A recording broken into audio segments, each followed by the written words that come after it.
Pemirsa, kemeriahan diskon di akhir tahun biasanya merupakan momen yang ditunggu-tunggu terutama bagi kaum perempuan. Apa yang sebaiknya kita lakukan? Memanfaatkan bulan diskon ini atau justru melewatkannya begitu saja? Bersama saya Chandra Dewi, Anda menyaksikan Cerdas 5 Menit. Dan di studio Metro Manulife saat ini saya telah ditemani oleh Ibu Krizia Maulana, Investment Specialist dari PT Manulife Asset Management Indonesia. Selamat pagi Bu Krizia. Selamat pagi Mbak Chandra. Bu Krizia, ini langsung saja di akhir tahun selalu banyak penawaran diskon. Sebaiknya dimanfaatkan atau kita biarkan saja? Yang harus diperhatikan sebetulnya periode diskon mudah ditebak. Biasanya ada di pertengahan tahun atau menjelang akhir tahun. Dan barang yang diskon pun juga beragam, mulai dari fashion, peralatan rumah tangga, sampai dengan furniture pun juga didiskon. Nah, sebetulnya periode diskon ini sangat menguntungkan bagi orang-orang yang memang sudah mengalokasikan dana khusus untuk dibelanjakan pada periode ini. Namun, bagi mereka yang belum mencadangkan dana untuk dibelanjakan pada periode diskon, ada baiknya menghindari keramaian diskon karena dikhawatirkan nanti belanja secara impulsif malah pada akhirnya terjebak hutang. Oke, tapi jika memang sudah dicadangkan tidak apa-apa untuk memanfaatkannya begitu ya? Betul Mbak Chandra. Oke, tapi memang untuk belanja di musim diskon ini memang harus selalu kita cadangkan terlebih dahulu? Harusnya begitu, karena kalau kita mau memanfaatkan musim diskon, maka kita harus mencadangkan dana khusus. Caranya adalah dengan mengerem pembelian barang kita di bulan-bulan sebelumnya. Buat jadwal misalnya, kita cuma boleh borong baju kerja itu di pertengahan tahun atau menjelang akhir tahun bertepatan dengan musim diskon. Pada periode di antaranya, kalau kita nggak perlu-perlu amat ya jangan belanja. Oke, bagi pemirsa di rumah ini, para ibu barangkali ya ingin berburu diskon ini menjelang akhir tahun, ada tips barangkali dari Ibu Krizia? Tips yang pertama yang paling penting adalah kita membuat list barang-barang kebutuhan yang ingin kita beli sebelum berangkat. Tapi yang harus diingat adalah barang yang kita butuhkan bukan yang kita inginkan. Karena kalau enggak kita bisa berbagai macam alasan untuk membeli barang yang pada akhirnya hanya sempit-sempitin lemari doang.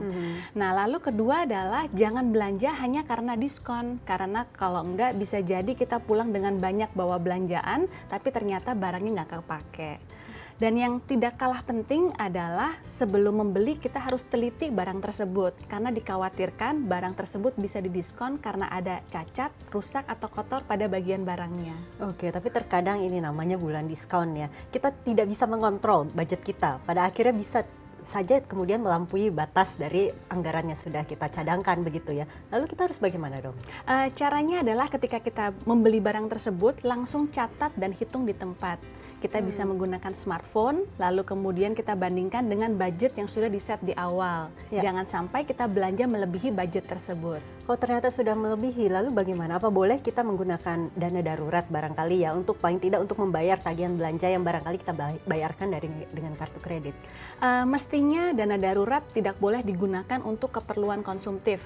Karena sesuai dengan namanya, dana darurat digunakan pada saat kita emergency atau darurat. Misalnya, kita kehilangan pekerjaan, lalu kemudian misalnya sanak saudara membutuhkan pertolongan atau mobil kita atau kendaraan kita mengalami kerusakan. Nah, namun di sisi lain memang baiknya kita menghindari hutang konsumtif. Apalagi hutang konsumtif karena kartu kredit, bunga kartu kredit sangat tinggi. Oleh sebab itu dalam situasi-situasi urgent seperti ini, memang kita bisa menggunakan dana darurat kita untuk membayar hutang tersebut. Namun setelah hutangnya terbayar semua, kita harus mengisi kembali dana darurat tersebut. Nah, kita juga bisa membuat situasi tersebut menjadi sebuah pembelajaran.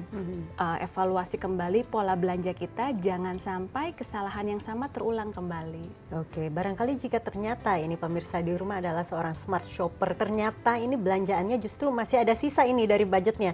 Nah, lalu dana yang tersisa ini harus diapakan? Apakah disimpan atau sebaiknya dihabiskan saja ini mumpung lagi diskon? Karena mestinya kan di awal kita sudah mengatakan bahwa belanja sesuai dengan kebutuhan. Artinya adalah kita memang nggak harus menghabiskan budget belanjaan kita.